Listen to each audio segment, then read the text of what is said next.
कर उनका साथ में हो तब दर्शन का आनंद आएगा।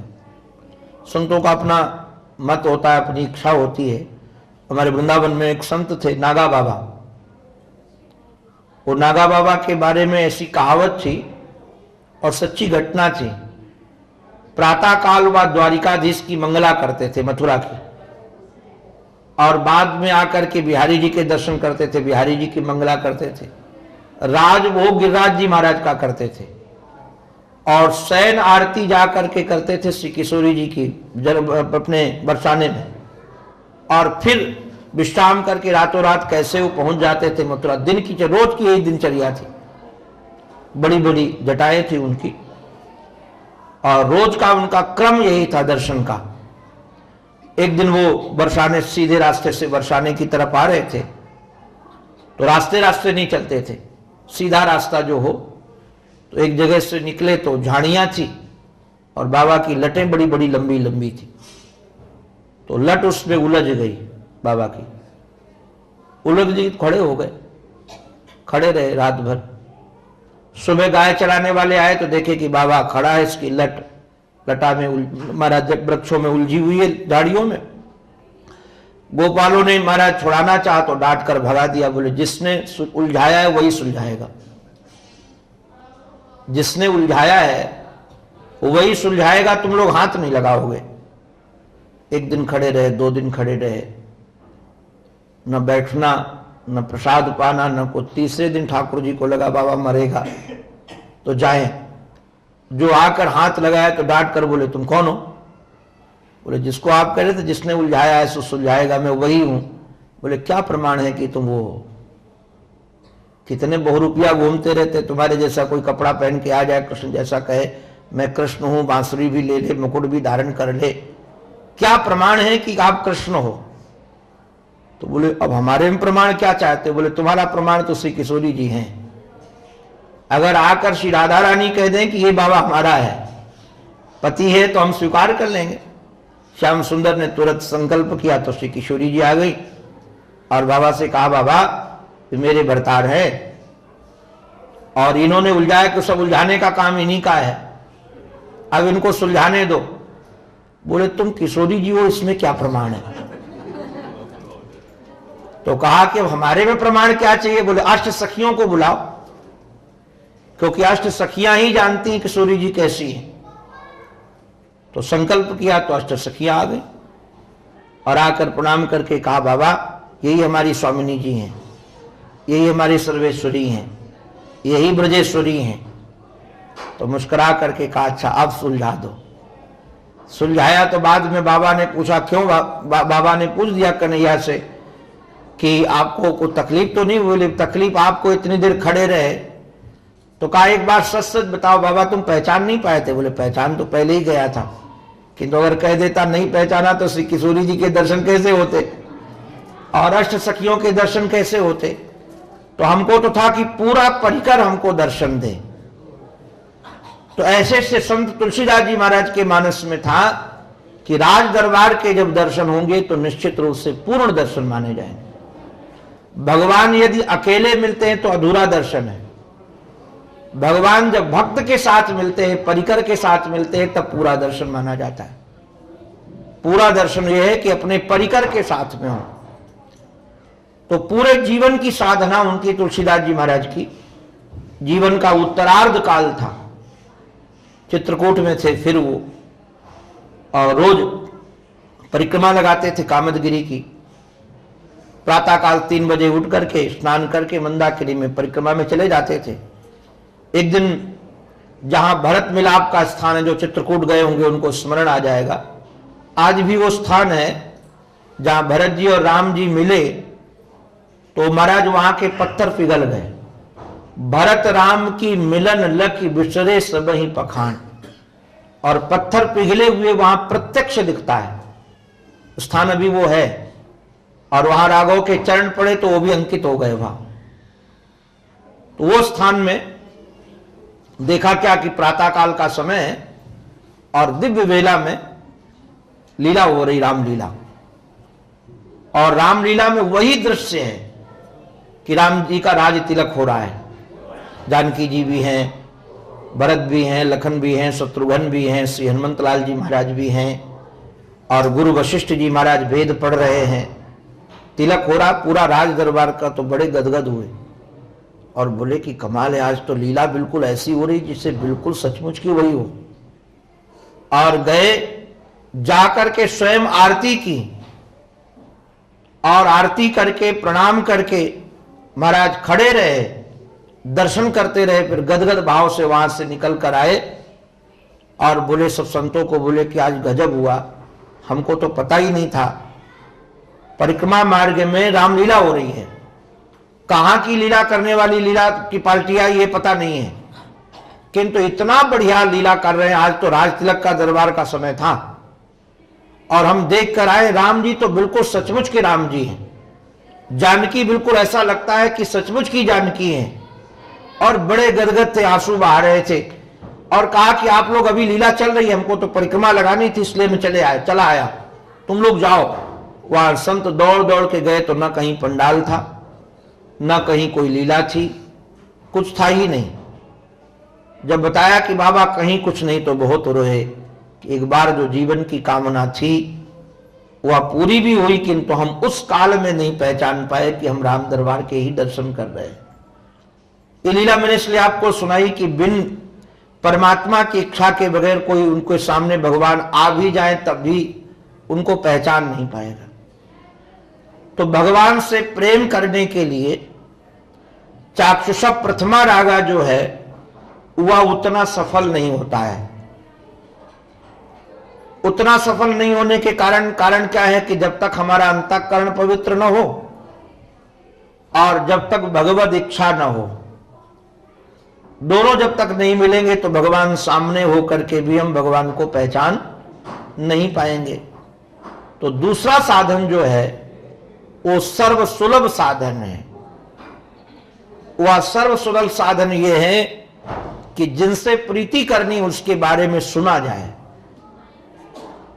उसके बारे में जब आप सुनोगे ना, और उसके गुण, जैसे आपके कोई रिश्तेदारी में भारत में कोई बालक हो, जो भी मिले सबको प्रेम देता हो, सबको सम्मान देता हो, सबका ध्यान रखता हो, और जब आप जाओ तो आपको एयरपोर्ट लेने के लिए आए, फिर छोड़ने के लिए आए, आपके साथ रहे, तो जब वहां से लोग आएंगे आपके बताएंगे कि अमुक व्यक्ति का बालक इतना स्वभाव का सहज सरल है, तो आपने उसको देखा नहीं है, केवल आपने उसके बारे में सुना है, तो आपको भी देखने का मन होगा कि नहीं?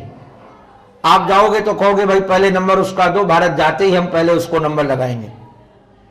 बिना देखे भी उसके प्रति आपका आकर्षण हुआ कि नहीं हुआ, प्रीति हुई कि नहीं हुई? तो दूसरा साधन यह है उसके बारे में सुनना। तो ये जो भगवत चरित्र हम लोग सुनते हैं, भगवत कथा जो सुनते हैं, ये भगवत कथा शब्द का अर्थ ही होता है कम प्रेम स्थापयति इति कथा, जो आपके हृदय में प्रेम की स्थापना कर दे, भगवत प्रेम की स्थापना कर दे, उसी का नाम है कथा। ये जितने बड़े बड़े महात्मा हुए XYZ, लगभग 99%, 99 पॉइंट, एक आध कोई ऐसा निकल गया हो तो अलग बात है, वैसे सब जितने महात्मा बनते सब भगवान की कथा सुनकर बनते हैं। जितने प्रेमी बने हैं अभी तक सब भगवान की कथा सुनकर ही प्रेमी बने हैं। तो भगवान की कथा की ढंग अलग अलग है और भगवान की कथा भी अनंत है।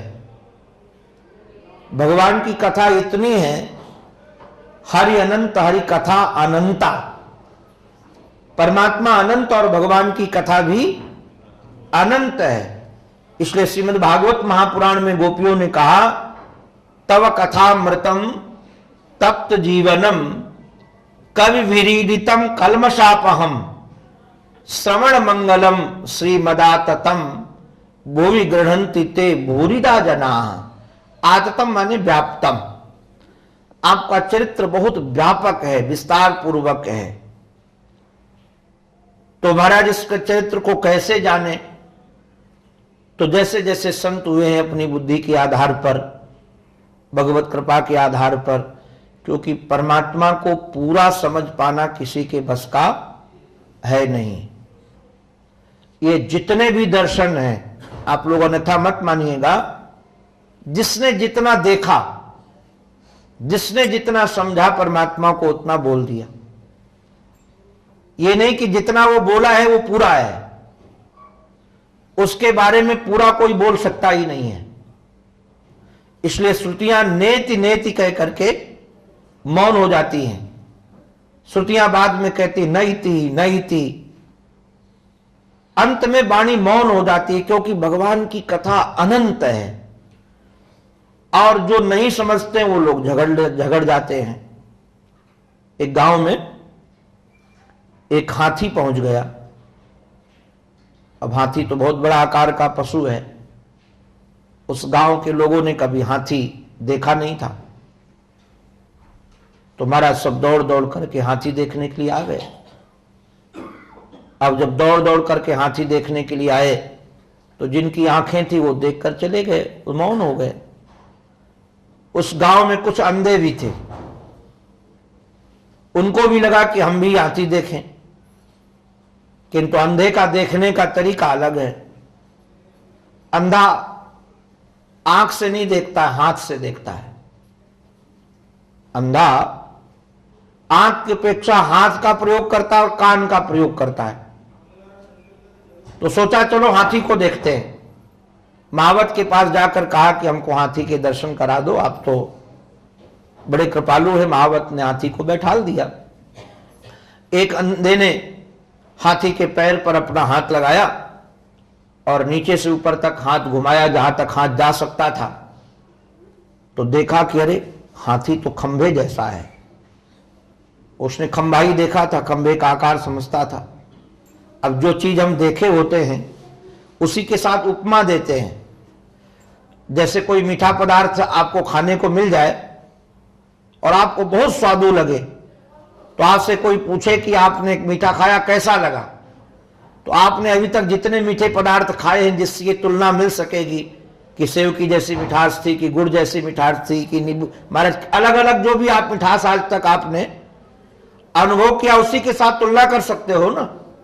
जो आपने कभी अनुभव किया नहीं उसके साथ तुलना कभी हो सकती नहीं है। एक अंधे ने कान को पकड़ा, हाथी का कान बड़ा विशाल, हाथ घुमा करके देखा, रे हाथी तो सूप जैसा है। दूसरे ने पेट पर हाथ, तीसरे ने पेट पर हाथ लगाया और पेट पर हाथ लगा कर देखा कि जैसे ढोलक का आकार होता वैसे बड़ी ढोलक है। और चतुर्थ ने पूंछ पर हाथ लगाया, पूंछ देखा, बोले तो झाड़ू के आकार का है। अब झाड़ू उसने देखी थी कि नीचे हमारा झाड़ू झाड़ने के ऊपर लठिया सी लगी रहती है। जिसने देखा था बिल्कुल अपने ढंग से पूर्ण देखा था। महावत हाथी लेकर चला गया, जिनके नेत्र से उन्होंने देख लिया था। अब ये चारों अंधे एक जगह इकट्ठे हुए। बोले तूने हाथी देखा? बोले हाँ देखा। कैसा था? तो बताया, एक ने झाड़ू जैसा, एक ने कहा खंबे जैसा, एक ने कहा सूप जैसा, एक ने ढोलक जैसा। चारों झगड़ने लगे। बोले तुम महामूर्ख हो, तुमने कुछ नहीं देखा, मैंने देखा है। और हमको बिल्कुल पूर्ण विश्वास है कि जो हमने देखा है वो हमारी प्रमाणिकता है, यथार्थ स्वरूप है उसका। और झगड़ने लगी। तब किसी नेत्र वाले ने आकर के कहा, आप काहे को झगड़ते हो? अरे भाई आप एक एक अंग देखकर आए हो। ऐसे ही जितने दर्शन हैं, ये जो वर्णन करते हैं कि भगवान ऐसा, इसलिए तुलसीदास जी महाराज ने कहा, इद मिथम कही जात न सोई। ऐसा ही परमात्मा है, ऐसा कोई कह सकता नहीं है। परमात्मा में महाराज विरुद्ध धर्माश्रय भी है। विरुद्ध धर्माश्रय का अभिप्राय जो आपने सोचा भी ना हो वो भी वहां नजर आता है। आप क्या कभी सोच सकते हो कि भगवान चोर हो सकता है, कि भगवान चोरी कर सकता है? सामान्य ढंग से यदि आप कहोगे भगवान भगवान चोर है तो लोग हंसेंगे। और किंतु कृष्ण बन करके चोरी की कि नहीं की? अरे राम जी बन करके भी चोरी की है। तो विरुद्ध धर्माश्रय इसका नाम है। तो परमात्मा को जानने के लिए बड़े बड़े महात्माओं ने अपने ढंग से अभिव्यक्ति उसकी की है। तो संयोग से महाराज कई चीजें ऐसी थी, राम कथा पहले से उपलब्ध थी। राम के प्राकट्य के पहले आपको जानकर एक और अचंभव होगा, भगवान राम का जन्म बाद में हुआ, किंतु वाल्मीकि रामायण पहले वाल्मीकि जी महाराज ने लिख दी थी। और स्वाभाविक भी है, आप सब जानते भी हैं। कारण क्या है, नाटक पहले किया जाता है कि नाटक पहले लिखा जाता है? पहले लिखा जाता है, उसके आधार पर फिर मंच पर पात्र को निश्चित करके उसके आधार पर मंचन कराया जाता है। तो वाल्मीकि जी राम कथा के नाटक के रचयिता हैं। एक आदर्श महापुरुष का जीवन कैसा होना चाहिए, एक समाज में एक व्यक्ति का प्रस्तुतिकरण करना है कि ऐसा व्यक्ति होना चाहिए, वो ऋषि ने लिखकर तैयार किया। फिर राम जी ने उसी के आधार पर पूरी लीला की। जो डायलॉग पहले लिख दिए जाते हैं वही तो हीरो बोलता है, वो अपने आप नहीं बोलता, बोलेगा तो कहेंगे डायलॉग गलत, हटाओ उसको। तो सारे के सारे वाल्मीकि रामायण पहले से लिख दी गई थी। और अनंत रामायण, अध्यात्म रामायण है, बहुत सारी रामायण है। अपने आश्रम के पुस्तकालय में 20 प्रकार की रामायण तो मैंने पढ़ी है। किंतु आप कहेंगे इन सब रामायणों के बीच में इतनी रामायण है तो दूसरी रामायण लिखने की आवश्यकता क्यों पड़ी? आवश्यकता इस बात की पड़ी कि जैसे जैसे समय बदलता है वैसे वैसे लोगों की सोच बदलती है और समझने का सामर्थ्य बदलता है। जैसे उदाहरण के लिए जब श्री तुलसीदास जी महाराज ने ग्रंथ लिखा, उस समय समाज में संस्कृत भाषा का प्रचार प्रसार बहुत था और अधिकतर रामायण संस्कृत में ही थी। तो बाबा को लगा कि जो संस्कृत में है वो जाकर के ग्रामीण भाषा में सबके पास पहुंचे, इसलिए उनका मन आया कि भाषाबद्ध करव में सोई, इसको भाषाबद्ध करूंगा। तो जो वाल्मीकि अच्छा, भाषाबद्ध में केवल इतना ही नहीं है, उन्होंने सारे शास्त्रों का निचोड़ तो रामचरितमानस में लिया ही लिया, किंतु स्वयं कहते नाना पुराण निगम गम सम्मतोस्मि भाषा निबंध मति मंजुल मातनोसी। मैं केवल उन पुराणों में जो वर्णन है उसका भाषाबद्ध करूंगा, किंतु उसके बाद भी कुछ महाराज अपना भी उन्होंने लगाया है, भक्त का हृदय भी अपना उसमें जुड़ता है। तो ये जो ग्रंथ है जिसका नाम रामचरितमानस है, आप सब उस ग्रंथ के नाम से परिचित हैं और उस ग्रंथ को 7 विभागों में विभक्त किया गया है। उसके नाम 7 सोपान है। सोपान का सीधा साधा अर्थ होता है सीढ़ी। सोपान माने सीढ़ियां, ये 7 सीढ़ियां हैं और इन सीढ़ियों के अलग अलग नाम हैं। अलग अलग नाम का जिसे ध्यान देंगे, प्रथम सीढ़ी का नाम है, प्रथम सोपान का नाम है बालकांड और द्वितीय सोपान का नाम है अयोध्या कांड, तृतीय सोपान का नाम है अरण्य कांड और चतुर्थ सोपान का नाम है किष्किंधा कांड, पंचम सोपान का नाम है सुंदर कांड और जो षष्ठ सोपान है, 6वां सोपान है, उसका नाम है लंका कांड और अंतिम जो है 7म, उसका नाम है उत्तर कांड। ये 7 इसके कांड हैं, 7 सोपान है। और जो नामकरण किया जाता है तो नामकरण में भी एक बात ध्यान रखी जाती है कि उसके आरूप ही उसका नाम हो। जैसे बाल कांड का नाम इसलिए अच्छा, ये कांडों का वाल्मीकि जी रामायण में भी इसी प्रकार से वर्णन है। जैसे रामचरितमानस में है वैसे वाल्मीकि रामायण में भी क्रम यही है और अध्यात्म रामायण में भी क्रम यही है। क्रम कांडों का अलग नहीं है। बाल कांड का नाम सीधे साधे अर्थ में हम लोग यदि देखते हैं तो आप लोग सब जान जाएंगे कि भगवान की बाल लीलाएं उसमें हुई है, बालक की लीलाएं हुई हैं। भगवान कैसे बालक बन करके आए, जो जगत नियंता जगदीश्वर है, पर ब्रह्म परमेश्वर है, सर्वव्यापक है, जो निर्गुण निराकार है, वह सगुण साकार बनकर के बालक रूप में कैसे आए, इसका वर्णन बाल कांड में किया गया है। बालकपन की जो जो घटनाएं हैं उनका उसमें वर्णन किया गया है। नाम के आधार पर अर्थ भी समझ में आ जाता है। द्वितीय सोपान जो है जिसका नाम है अयोध्या कांड, इसका सीधा साधा संबंध अयोध्या से है। अयोध्या एक राज्य का नाम है, जिस राज्य के राजाधिराज श्री दशरथ जी महाराज उस समय थे। जैसे अन्य राज्य है वैसे एक राज्य, किष्किंधा भी राज्य का नाम था, लंका भी एक राज्य का नाम था, ऐसे ये भी राज्य के नाम पर है। और अयोध्या की क्या विशेषता है? अयोध्या की विशेषता यहां वर्णित की गई है कि एक भाई अपने भाई के लिए राज्य को छोड़कर चला जाता है।